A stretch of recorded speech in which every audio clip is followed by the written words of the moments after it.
Guys, welcome back to LA Show. Today we're going to talk about some current events that are going on in the community that we should be aware of and stay on top of. So thank you guys so much for tuning back in. The first story we are going to cover is, of course, the case of Amber Geiger, the ex-Dallas police officer who murdered Botham Shimjon in his apartment while he was watching a football game and eating a bowl of cereal. So, NBC News reported today, text between Amber Geiger, Dallas police partner revealed at murder trial.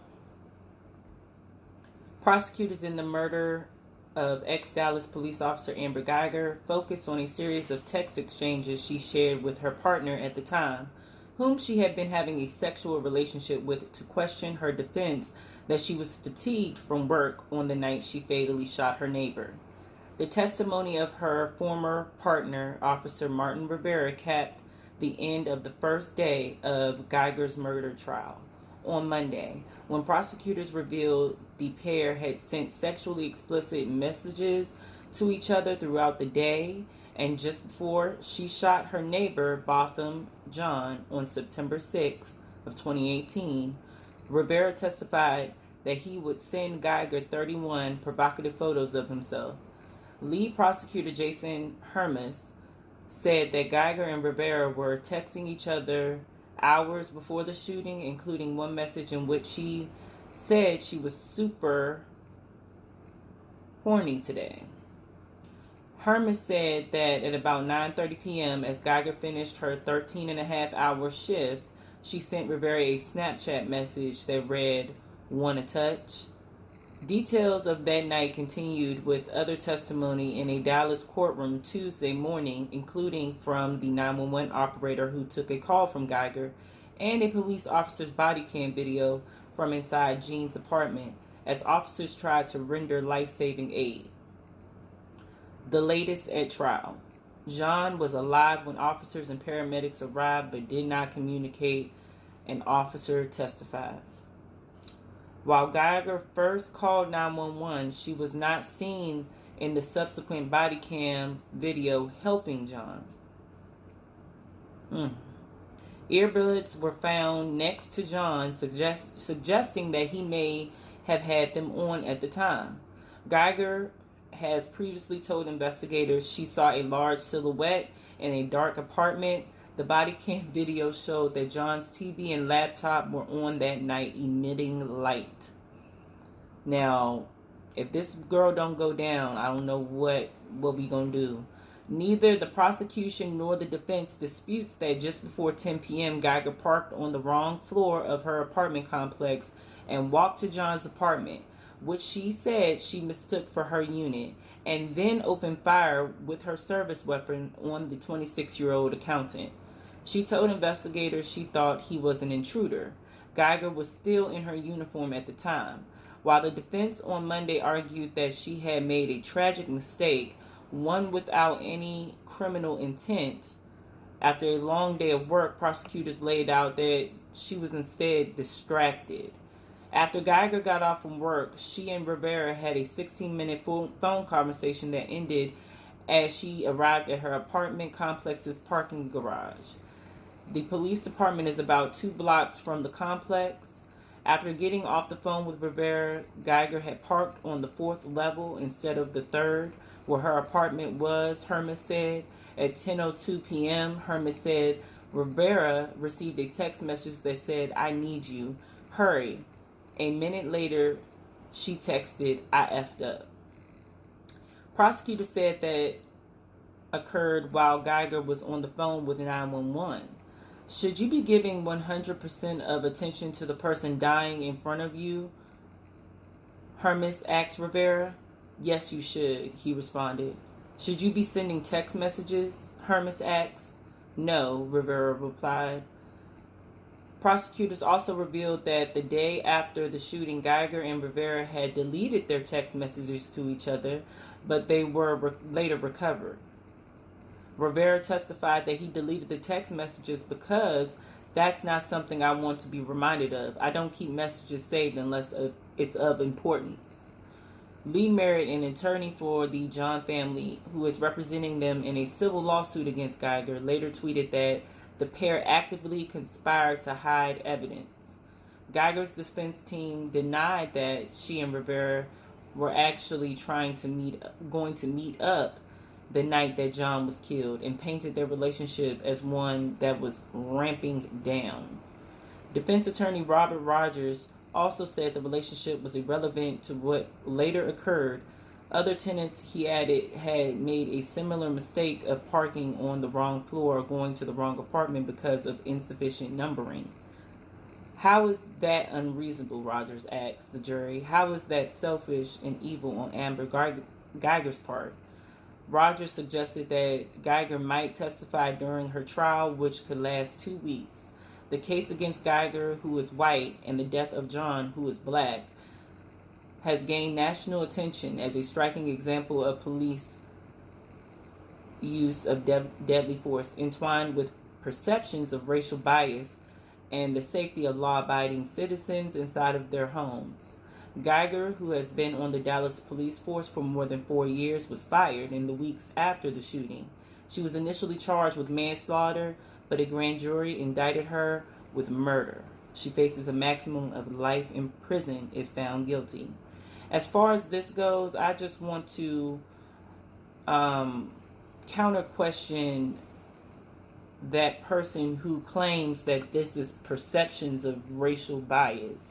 We all went through Amber Geiger's social media and we saw some things that weren't right. And as far as perception goes, of course, people who are being oppressed are going to sing out and cry out because they're being oppressed. But the other people who aren't being oppressed don't see or don't feel how other oppressed people feel. So what is perception when we're talking about racism? I am very curious as to what is going to happen in this case. She currently is on trial, and her jury includes 5 black people and 5 Hispanic and Asian people, so I guess a mixture of those races, and 2 white people. So this is crazy. It's also kind of up in the air as if to how long she was actually at work. 14 hours, 5 of those hours being overtime, or was it, what did they say, 13 hours? This is just very sad. My heart goes out to Botham Shimjohn's family. It shouldn't be, because he should still be here with us. He was an amazing brother. Worked really hard to get where he was at, as a lot of these brothers are trying to do. And it's just very unfortunate that we can't even live out our dreams. He was sitting at home watching the football game, eating a bowl of cereal, not bothering anybody. So where are you safe at? Anybody, where are you safe at? And also, if you could comment down below of any white person that has had this happen to them. I would like to know if this has happened before, where a police officer was just so tired they walked into somebody else's house and shot them. So the next case is for Kaya Rowe. She is the 6-year-old girl who was arrested at a Orlando school, Orlando, Florida school. That school is called Luscious and Emma Nixon Academy. And this poor baby had a run-in with the law at 6 years old. And we're going to read about what happened. This is coming from clickorlando.com. A literal mugshot of a 6-year-old girl Grandmother outraged over child's arrest. Orlando, Florida, a local woman is speaking out after her 6-year-old granddaughter was handcuffed and arrested as a result of an in-school tantrum. Marilyn Kirkland said she was shocked Thursday when she got a call saying a school resource officer at Luscious and Emma Nixon Academy and Orlando Charter School arrested 6-year-old Kaya Roll. Kirkland said Roll was acting out in class, a side effect of a lack of sleep from a medical condition, so she was sent to the office. While Roll was there, a staff member grabbed her wrists in order to calm her down, and that's when she lashed out and kicked, according to Kirkland. She said Officer Dennis Turner didn't understand when she tried to explain Roll's behavior. She has a medical condition that we are working on getting resolved, and he says, what medical condition? She has a sleep disorder, sleep apnea. And he says, well, I have sleep apnea, and I don't behave like that, Kirkland said. Roll was taken to Juvenile Assessment Center on a battery charge. How do you do that to a 6-year-old child? And because she kicked somebody, Kirkland asked. Speaking about the arrest Friday, Kirkland struggled to hold back tears, a literal mugshot of a 6-year-old girl, she said in disbelief. Roll tried to stay strong for her grandmother as she recalled the incident.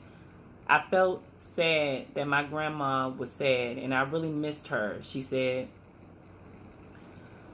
Orlando Police Department officials said Roll was one of 2 children Turner arrested that day. The other was 8 years old. Per department policy, officers are required to seek approval from their watch commander before arresting anyone under 12.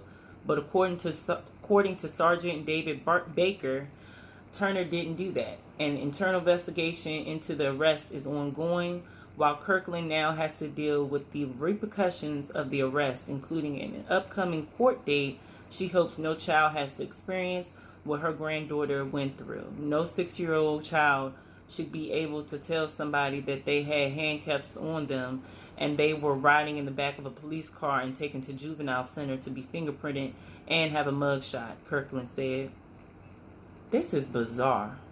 I mean, this world is really, really bizarre. When you say that I can't have my child properly supervised, properly taken care of by a group of so-called professionals, I mean, come on now. What are we going to do? What are we really going to do? And are these children really safe in these environments? We see how fast that certain police officers, my previous story, we see how fast police officers pull their weapons. I mean, who's to say if this child would have accidentally hit the officer, after being detained? What do we do? What can we do to correct this? Please comment down below, because something has to be done for this baby, and I really, really am not feeling this at all. Another part of this is also the school resource officer was arrested. Fired. He needs to be arrested. The school resource officer fired for arresting the 6-year-old girl. Of course, he is a black man, but he's not a black man. You got to think of what color he really is. He lives behind that blue shield, so we're going to call him Blue. Dennis Turner, a black elementary school resource officer who arrested 6-year-old Kaya Roll, has been fired, CNN reported.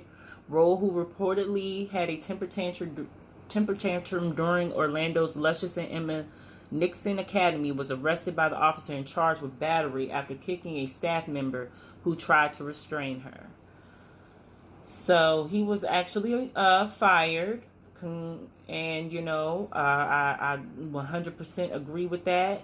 But also, we need to take a look into that teacher. We need to take a look into the people at that school, because why wasn't the grandmother notified prior to the police even? Why does the police get to know about my child before the parent?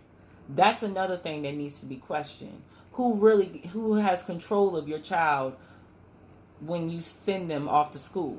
Apparently the state does. So that needs to be questioned. Also, we have rights to our children. They came from our bodies.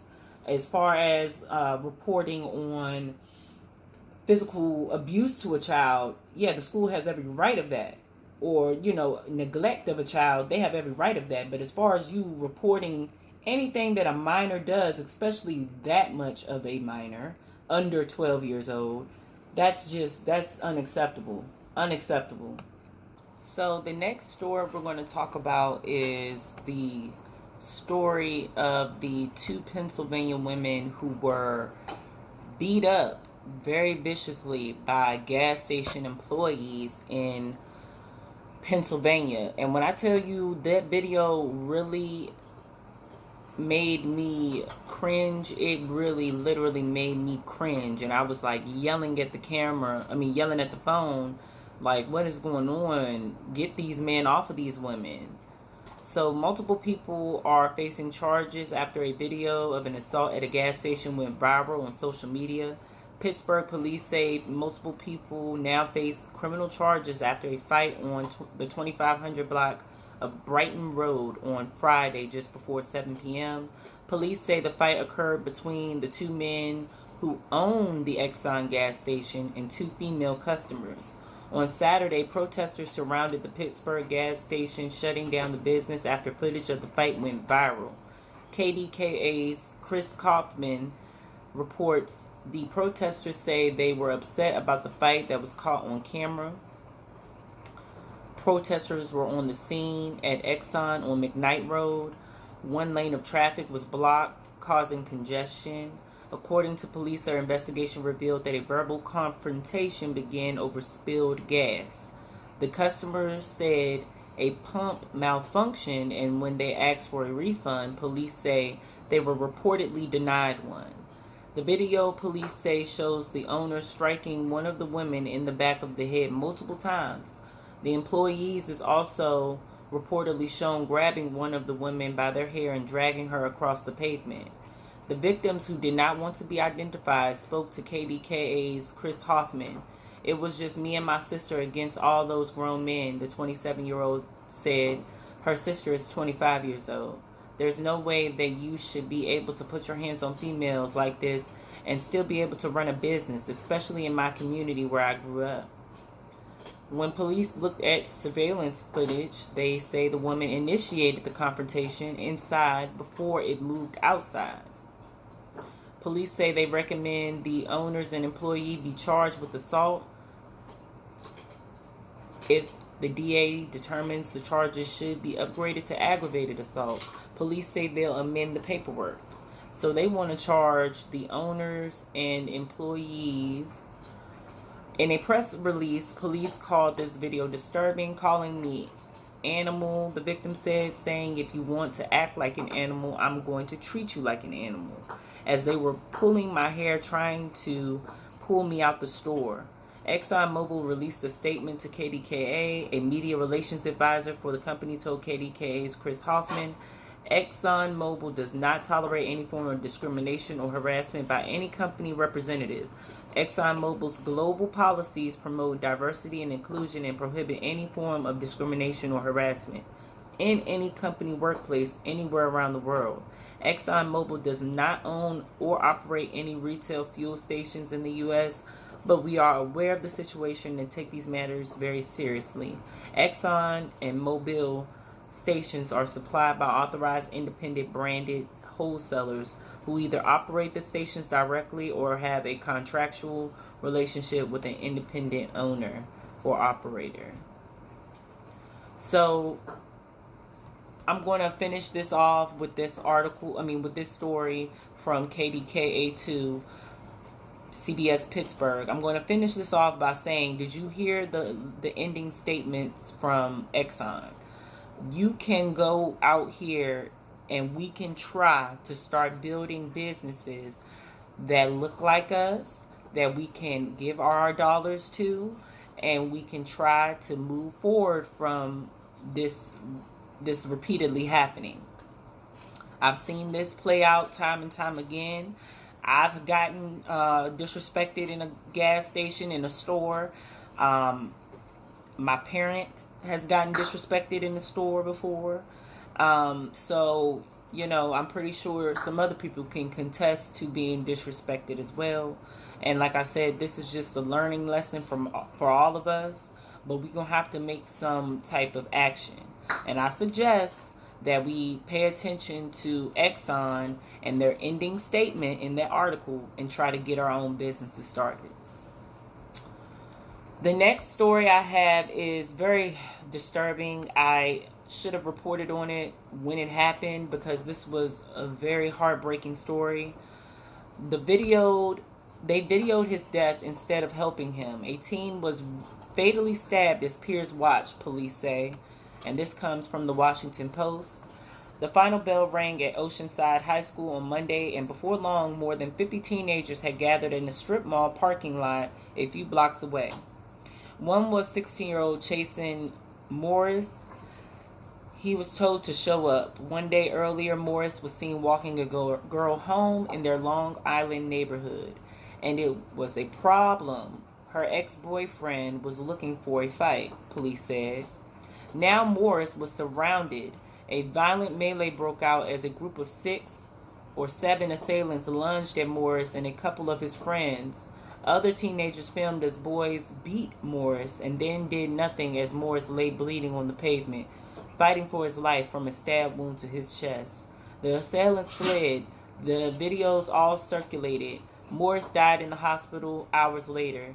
Kids stood here and didn't help Khaseen, Nassau County Police Detective Lieutenant Stephen Fitzpatrick said as a news conference Tuesday.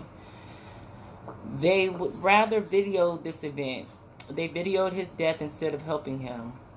On Wednesday, 18-year-old Tyler Flatch was arrested and charged with second-degree murder in Morris's death, the Nassau County Police Department said in a statement. The case is the latest example of a brutal beating captured on video and turned into entertainment on Snapchat and other social media platforms, leaving a digital footprint of a violent tragedy. Fitzpatrick spoke directly to the teenagers who filmed, admonishing them for standing idly with their cell phones as one of their peers died. The videos have helped police identify most of the assailants, Fitzpatrick said, but still he said there should never have been Snapchat videos of the high school seniors killing. I don't know what to make of it in my generation versus this generation, he said of the phenomenon. This can't go on. Your friends are dying while you stand there and video it. That's egregious. Fitzpatrick said Tuesday that police were still seeking more information on other attackers who are believed to be from multiple local high schools. Friends, family, and classmates gathered in the strip mall's lot for visual Tuesday night. In an interview with Newsday, Morris's older sister described him as a free-spirited and artistic and aspiring photographer who liked to draw, anime, and write his own music.